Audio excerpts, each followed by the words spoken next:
주신 우리 하나님 말씀 마태복음 21장 23절에서 41절까지입니다. 예수께서 성전에 들어가서 가르치고 계실 때에 대제사장들과 백성의 장로들이 다가와서 말하였다. 당신은 무슨 권한으로 이런 일을 하시오? 누가 당신에게 이런 권한을 주었소? 예수께서 그들에게 이렇게 대답하셨다. 나도 너에게 한 가지를 물어보겠다. 너희가 대답하면 나도 무슨 권한으로 이런 일을 하는지를 말하겠다.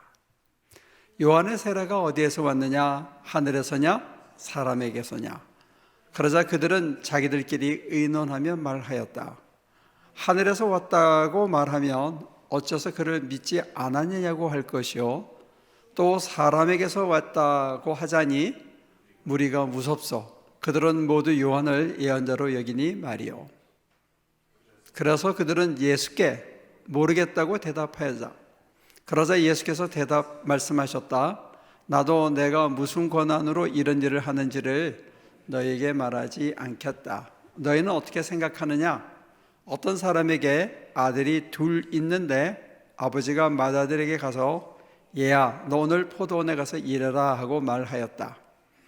그런데 맏아들은 대답하기를 싫습니다 하고 말하였다. 그러나 그 뒤에 그는 뉘우치고 일하러 갔다. 아버지는 둘째 아들에게 가서 같은 말을 하였다. 그가 대답하기를 예, 가겠습니다 아버지 하고서는 가지 않았다. 그런데 이 둘 가운데서 누가 아버지의 뜻을 행하였느냐? 예수께서 이렇게 물으시니 그들이 대답하였다. 맏아들입니다. 예수께서 그들에게 말씀을 하셨다. 내가 진정으로 너희에게 말한다. 세리와 창녀들이 오히려 너희보다 먼저 하나님의 나라에 들어간다. 요한이 너희에게 와서 옳은 길을 보여주었으나 너희는 그를 믿지 않았다. 그러나 세리와 창녀들은 믿었다. 너희는 그것을 보고도 끝내 뉘우치지 않았으며 그를 믿지 않았다. 다른 비유를 하나 들어보아라. 어떤 집주인이 있었다. 그는 포도원을 일구고 울타리를 치고 그 안에 포도즙을 짜는 확을 파고 망대를 세웠다. 그리고 그것을 농부들에게 세로 주고 멀리 떠났다. 열매를 거둬들일 철이 가까이 왔을 때 그는 그 소출을 받으려고 자기 종들을 농부들에게 보냈다. 그런데 농부들은 그 종들을 붙잡아서 하나는 때리고 하나는 죽이고 또 하나는 돌로 쳤다. 주인은 다시 다른 종들을 처음보다 더 많이 보냈다. 그랬더니 농부들은 그들에게도 똑같이 하였다. 마지막으로 그는 자기 아들을 보내며 말하기를 그들이 내 아들이야 존중하겠지 하였다. 그러나 농부들은 그 아들을 보고 그들끼리 말하였다. 이 사람은 상속자다. 그를 죽이고 그의 유산을 우리가 차지하자. 그러면서 그들은 그를 잡아서 포도원 밖으로 내쫓아 죽였다.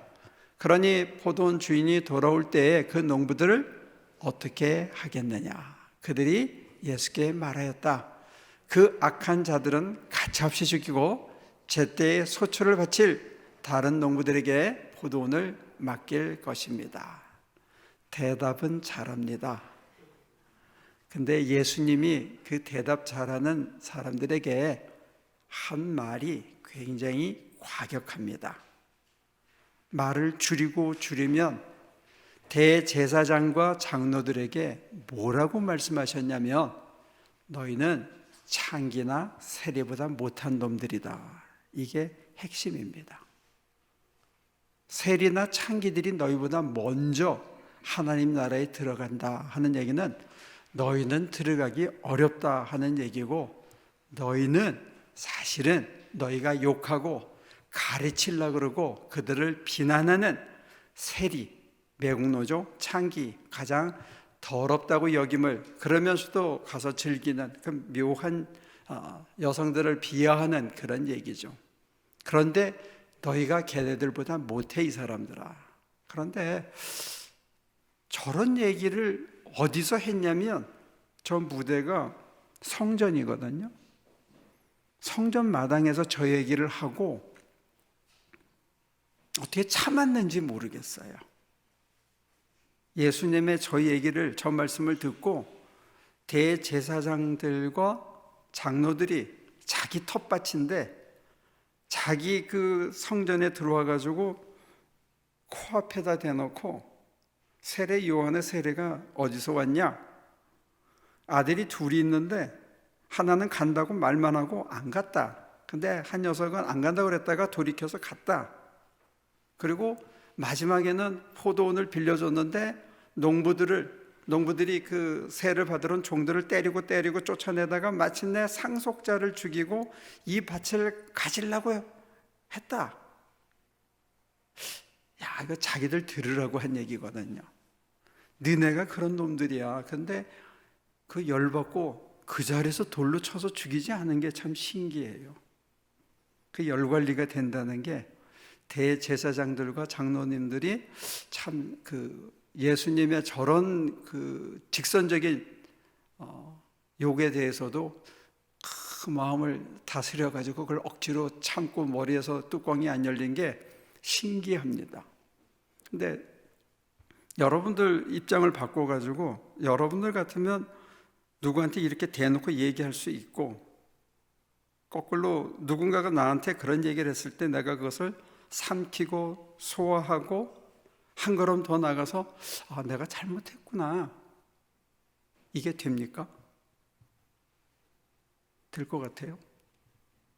전 잘 안 될 것 같아요. 제일 먼저는 내가 뭘 잘못했는지를 몰라서, 듣기는 싫지만 내가 뭘 잘못했지? 잘못했다는 생각이 없는 사람들이거든요. 그래서 현실적으로 보면 제 주변에 있는 목사님들을 봐도 그렇고 저를 봐서도 그렇고, 이게 비유가 좀 거친데 젊은 사람들은 잘 모를지 몰라요. 옛날에 이를 잡아보신 적 있나요? 이 잡아서 이렇게 딱딱한 데 누르잖아요. 그렇게 해본 적 있습니까? 수잔 집사님 해봤어요? 그러면 어떻게 돼요? 에? 딱 소리를 내면서 피가 툭 튀면서 아주 짓이겨지잖아요. 그런 경험을 해요. 여러분들은 그런 경험을 해보셨는지 모르지만 목사는 목회를 하면서 평생 2번에서 3번 정도 그런 경험을 합니다. 근데 이 누르시는 분이 사람이 아니다 하는 생각에 이르게 됩니다. 한 번은 짓이겨지는, 그래서 아주 사람이 초라해지는, 모든 면에서. 근데 의학 소리를 못하는, 근데 그거를 견뎌내는 게 정말로 아프더라고요. 모든 사람으로부터 버림받는 느낌, 이런 건 아무것도 아니고 정말로 파워리스니스한 무력함을 경험하는데 왜 이런 일을 당했는지 모를 정도로. 근데 거기에 숨어 있는 것은 뭐냐면 어느 순간에 가면 내가 방만해졌는데 방만해진 거를 스스로 모르는 거예요. 이 대제사장들과 장로님들이 자기들이 방만해진 걸 모르는 거죠. 돈 주고 사서 제사장질을 하다가 보니까 익숙해져서 자기가 잘한다고 생각하고, 자기는 옳다고 생각하고, 자기 말이 맞다고 생각하고, 자기 말을 들어야 된다고까지만 생각을 했지, 저들이 정말로 어쩔 수 없이 저렇게 살고 있지만 저들이 하는 짓은 틀렸다고만 생각했지, 그들로부터 내가 뭘 들어야 되고 배워야 된다는 생각을 못하고 사는 어느 자리에 쑥 들어간다는 거죠. 그리고는 그냥 take for granted, 모든 걸 당연시하고 그냥 꺼이 살아가는 거예요. 그래서 늘 하던 일을 잘 하는 겁니다. 자, 퍼포먼스는 좋은데 그 속에 혼이 빠지고 얼이 빠지고 뭔가 핵이, 정신이 빠졌다는 걸 모른 채 그냥 굴러가는 거예요. 저도 이번에 좀 실수를 하나 큰 걸 했는데, 뭐 다른 것도 수없이 많겠지만 장로님을 우리가 피택을 했잖아요. 근데 마지막에 가서 안 하시겠다고 그래요. 그러면서 저는 뭘 돌이키냐면, 내가 소통이 부족했구나. 그러면서 스스로 이게 방만했던 게 아닌가 하는 것을 조심하게 됩니다. 그러니까 저는 상대방을 염려하고 걱정하고 이게 하면 좋겠다, 안 하면 힘들 텐데 뭐 이런 여러 가지만 생각했지, 거기에 관해서 충분히 소통을 하면서 왜 그런지를 설명을 해주고 설득을 하고 받아들일 수 있는 충분한 시간을 못 주고 그냥 내 마음이 전달되겠지 하고 하면서 내 자아 퍼포먼스에 대해서 이렇게 방만해진 거죠. 그래서 정신이 번쩍 들더라고요. 그리고는 미안하기도 하고 또 한편으로는 참 감사한 것도 있어요. 여러분들이 들으시면 뭐가 감사할까 하지만 가는 길에 브레이크가 걸렸다는 것은 참 감사한 일인 것 같아요. 그래서 이걸 앞으로 남은 목회를 위한 경종으로 제가 생각하면 제가 다시 한번 그 E를 딱 눌러서 탁 터지는 그런 경험을 안 하고 스무스하게 넘어갈지도 모릅니다. 근데 만약에 이걸 그냥 모른 채 넘어가면 저는 한 번 더 당할지도 몰라요. 제가 주변에 있는 목사님들을 보고 그걸 봤을 때 어떻게 저렇게까지 당하나. 근데 그걸 믿음으로 받아들이고 겸손해지고 인내로 열매를 맺으면 정말로 아름답게 숙성해 가는 것을 보는데, 그렇지 않은 분들은 오히려 진짜 초라하게 늙어가더라고요. 그러니까 여러분과 저한테 인생에 누군가가 찾아와서 야, 이 세리나 창기보다 못한 놈아 했을 때 이게 굉장한 충격인데, 그것을 그냥 겸허하게 받아들이고 내가 잘못할 수도 있고 내가 진짜 잘못했구나에 이르러서 사람을 보는 게 아니라 하나님을 볼 수 있다면, 그 사건 속에서 우리는 그 가슴 아픈 사건이 오히려 우리를 더 숙성해서 남은 인생을 위한 걸음으로도 제대로 쓰일 수 있다, 이런 얘기입니다. 근데 오늘 대제사장들과 장로에게는 예수님을 만났던, 진리를 만나는 엄청난 기쁨의 순간이 있었는데 저들은 진리를 놓친 거예요. 주님의 그 얘기가 그냥 기분 나쁘고 속상하고 자존심 상하는 얘기에 그쳤지, 그것을 통해서 진리를 맛보고 자기 가슴을 찢어서 육은 죽고 자기 안에 그리스도의 생명이 넘치게 하는 그런 기회는 놓친 것이 아닌가 싶어요. 살다 보면 이런 일을 참 억울하게, 자기 입장에서는 정말 황당하게, 정말 말이 안 되게, 도대체 내가 뭘 잘못했다는 거야 하는 것이 우리한테 다가올 수도 있습니다. 그런데 오늘 예수님이 하신 얘기에 다시 정리를 하면, 요한의 세례가 하늘로부터냐 사람에게냐 했을 때 자기들끼리 모여서 의논을 했거든요. 우리가 하나님에게서 왔다 그러면 왜 가서 세례 안 받았냐 라고 얘기할 거고, 사람에게서 왔다 하면 무리가 예언자로 여기니 자기들을 그냥 둘 것 같지 않다 하는 얘기 속에서 그 핵심은 뭐냐면, 저들이 대제사장 직분을 갖고 있고 백성의 어른의 여실을 하면서도 누굴 먼저 봤다? 하나님을 먼저 생각했다? 아니면 사람들을 먼저 생각했다? 저들이 서 있는 자리가 하나님을 대변하는 자리에 있는 자들이 하나님을 두려워한 게 아니라 사람을 두려워했다는 거예요. 우리가 살다가 보면 신앙인이라고 하면서도 저 자신부터 하나님이 먼저 눈에 들어오는 게 아니고 사람이 먼저 눈에 들어오는 거예요. 다른 사람이 어떻게 생각할까가, 사람들 눈에 어떻게 비칠까가 사람들한테 들키지 말아야지가 먼저 있지, 하나님이 보시고 하나님이 어떻게 생각하시고 하나님이 어떻게 이끌어갈까는 이게 뒷전이 되는 수가 있다는 거예요. 여기서부터 무너지는 겁니다. 사실은 요한의 세례가 어디로부터냐, 이 대답에서 의논할 게 없는 거예요. 거기서 바로 돌이켰어야 됩니다.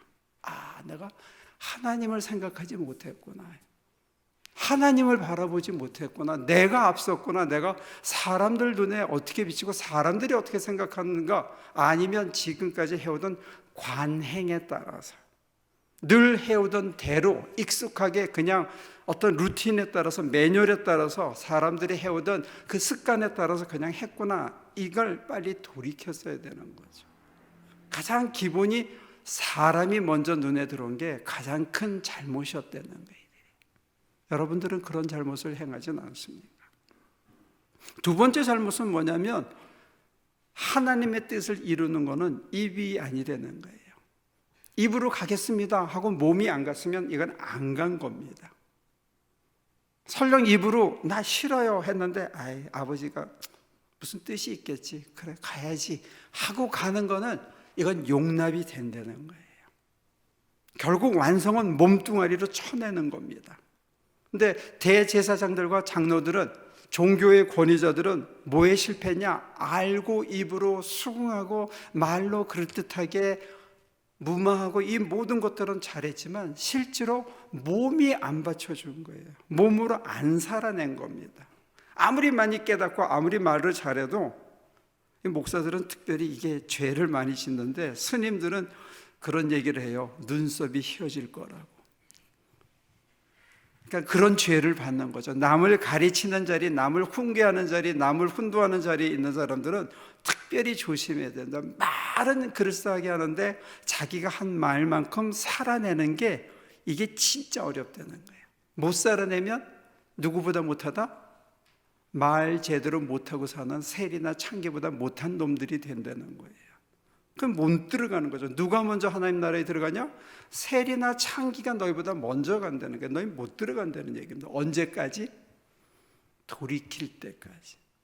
안 돌이키는 거예요. 왜? 내가 옳다고 생각하고 사람들이 먼저 들어오기 때문에 하나님한테 돌이킬 생각을 못하는 거죠. 이게 다 이어져 있는 컨셉입니다.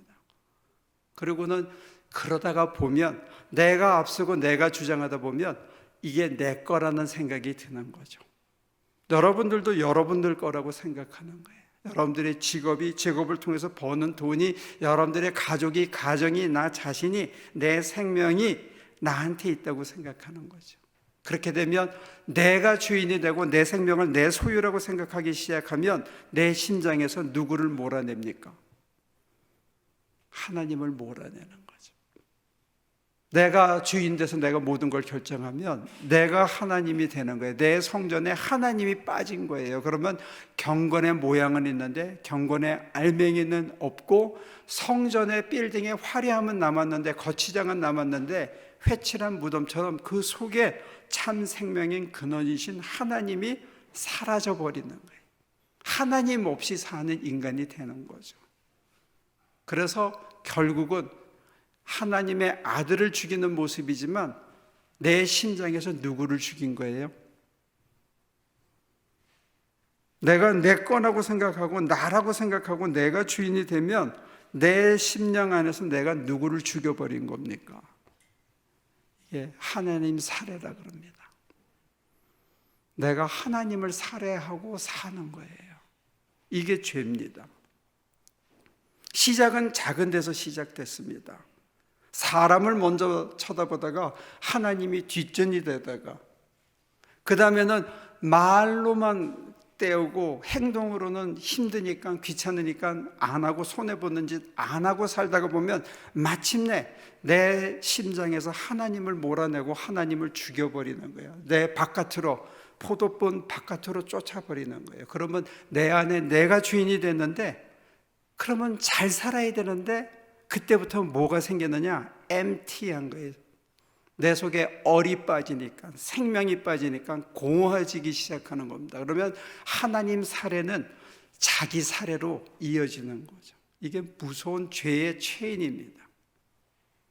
그래서 예수님이 아주 성전 한가운데서 단 한 치도 양보하지 않고 목숨을 걸고 그 자리에서 제일 높은 인간인 대제사장들과 백성의 장로들 앞에서 가장 하기 힘든 이야기, 가장 지독한 욕, 이것을 직선적으로 내뱉은 거죠. 그 마음속에는 아까 우리 수진 선생님 얘기 들은다면 여전히 full of love, 사랑으로 가득 찼기 때문에 아마 아직도 바라는 그런 기대가 있는지 모르죠. 돌이켜라. 이 말씀하시는 게 마지막인지도 모르죠.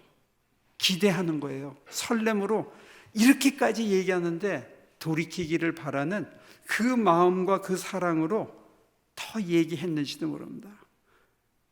세리와 너희가 세리라고 비난하고 너희가 창기라고 비난한 그들이 하나님 나라에 먼저 갈 거야. 그럼 너네는 지금이라도 돌이켜서 뒤따라 가야 하지 않겠어? 이런 얘기가 숨어 있지 않을까, 그런 생각을 해봐요. 넌 틀렸어 얘기는 아닌 것 같아요, 이 얘기는. 그러면 남은 건 뭐죠? 그게 회개입니다. 그게 돌이키는 겁니다. 하나님께서 이렇게 꼭 눌러가지고 톡 터뜨렸다고 당했다고 생각하는 순간 우리한테 필요한 거는 뭐냐? 인생을 절망하거나 포기하거나 누구에게 원망하거나 누구를 비난하거나 어떤 내 분노를 삭혀줄 어떤 대상을 찾는 그런 게 아니고, 우리가 필요한 것은 돌이키는 거예요. 아, 내가 하나님을 두 번째로 생각하고 살아봤구나. 하나님보다 사람이 내 눈에 먼저 들어왔구나. 내가 내 심장의 중심에 육을 죽이고 빈 껍질 안에 하나님의 생명이, 그리스도의 생명이 넘치도록 그렇게 하고 살아오지 않았구나 하고 돌이킨다면 아직도 여전히 하나님의 나라는 문이 활짝 열려 있다는 사실입니다. 근데 제가 당해봐도 이게 참 힘들더라고요. 정말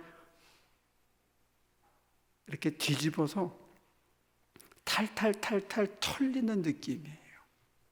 아무것도 안 남고 먼지 하나까지 이렇게 탈탈탈탈 털어서 사람이 그렇게 더 이상 어떻게 초라해질 수 있을까까지 밑바닥까지 내려 꽂히는. 그런데 바울도 아마 그 얘기를 당했나 봐요. 근데 바울 선생님의 고백은 이거예요. 내가 우겨쌈을 당해도 망하지 않고 거꾸로 박혀도 죽지 않더라. 누가 나를 그리스도의 사랑에서 끊겠냐. 이제는 내 안에 내가 날마다 죽고 내 안에 그리스도의 생명이 넘치게 하는 삶을 살고 싶다. 아마 바울의 조언이 우리에게도 큰 기회가 되지 않을까. 행여 여러분들 가운데 지금 그런 터널을 지나는 분이 있다면, 야, 하나님이 어떻게 나를 이렇게 털어도 탈탈 털을까? 내가 이 세상 태어나서 이렇게까지 내가 밑바닥을 치는 적이 있었던가 할 때, 그때가 사실은 좋은 기회가 될 수도 있습니다. 뭐를? 하나님, 내 모습이 이렇습니다. 제가 이것밖에 안 됐습니다. 죄송합니다. 이제 원하시는 모습대로 제가 돌이킬 수 있도록 도와주십시오. 그럴 때 아마 하늘 문이 열리는 새로운 기회가 저와 여러분들에게 주어지지 않을까, 그렇게 기도해 봅니다. 절망은 굳지 않습니다. 기도합니다. 아무것도 할 수 없음을 받아들입니다. 하나님보다 나를 믿고 돈을 믿고 사람을 의지하며 살았던 삶을 회개합니다.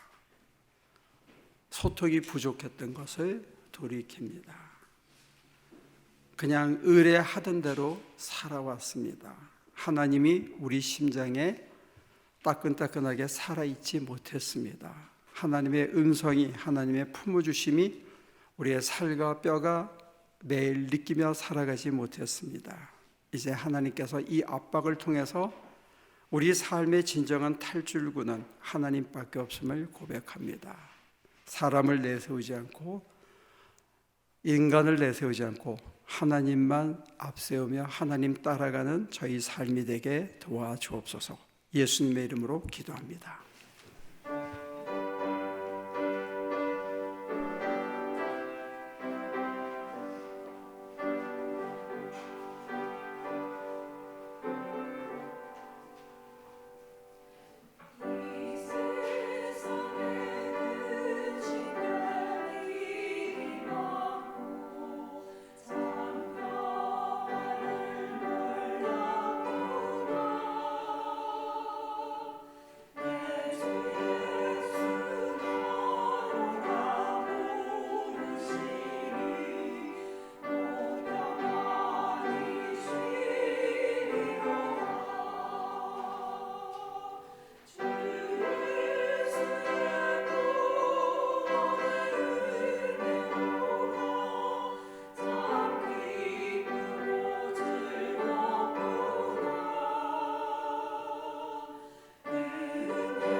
모인 우리 주의 은총 받은 자여라. 주께서 이 자리에 함께 계심을 아노라. 언제나 주님만을 찬양하며 따라가리니 시험을 당할 때도 함께 계심을 믿노라.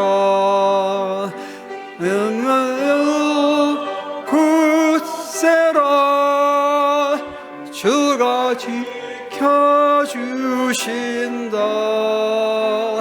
어두운 밤에도 주의 밝은 빛 인도하.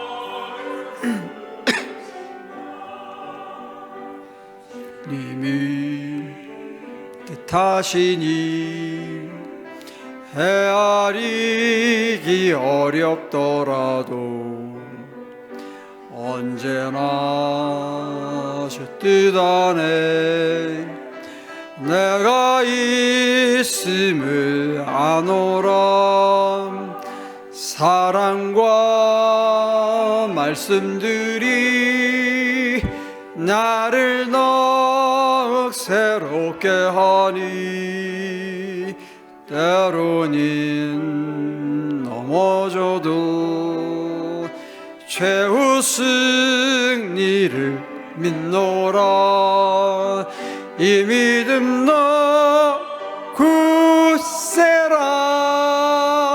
주가 지켜주신다.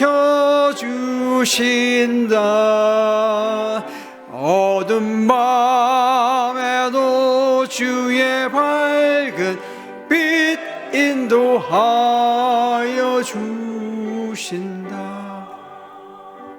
여기에 모인 우리 사랑받는 주의 자녀라. 주께서 뜻하신 바 우리 통해 펼치신다. 고통과 슬픔 중에 더욱 주님 의지하오니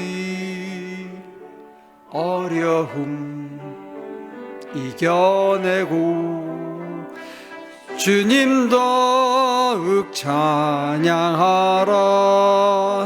이 믿음 너 굳세라. 주가 지켜주신다. 어두운 밤에도 주의 밝은 빛 인도하여 주신다. 하나님, 어려운 일을 당해도 낭망하거나 또 인생이 잘 나간다고 방만하지 않도록 우리를 도와주시고, 삶의 우여곡절 속에서 우리의 심장이 언제나 하나님을 향해서 집중할 수 있게 하시고, 하나님을 사모하며 하나님이 우리 안에 늘 거하시고 그 생명의 충만하심으로 우리가 매 순간 살아갈 수 있도록 우리를 주장해 주시옵소서. 세상의 현란한 것들이 우리의 마음을 뒤흔들어 놓고 관계의 복잡한 것들이 사람의 마음을 조여올지라도 우리의 뼈와 살은 하나님을 바라보며 하나님 뜻을 새기려고 애를 쓰며 내 힘이 아니라 당신이 우리 안에서 우리를 친히 인도해 가시기를 겸허히 열어놓고 지극히 인내함으로 어디로 이끄시든지 간에 겸비하게 따라갈 수 있도록 우리를 주장해 주시옵소서. 정말 오래간만에 반가운 얼굴들을 다시 만납니다. 저들의 삶 속에 특별한 인내의 열매가, 겸비하심의 열매가, 그리고 생명의 충만하심이 넘칠 수 있도록 주장하여 주옵소서. 이제는 우리 주 예수 그리스도의 은혜와 아버지 하나님의 크신 사랑과 성령의 힘주심이 우리를 늘 충만하게, 풍족하게, 늘 자족하며 살 수 있도록 도와주시고 삶의 어떤 여건 속에서도 남을 향해서 팔 벌리기를 아끼지 않도록 도와주시기를 예수 그리스도의 이름으로 축원하옵나이다.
내 삶의 인도자 날 이끄실 때 주님 뜻 이루어지리. 주님 뜻 이루어지리.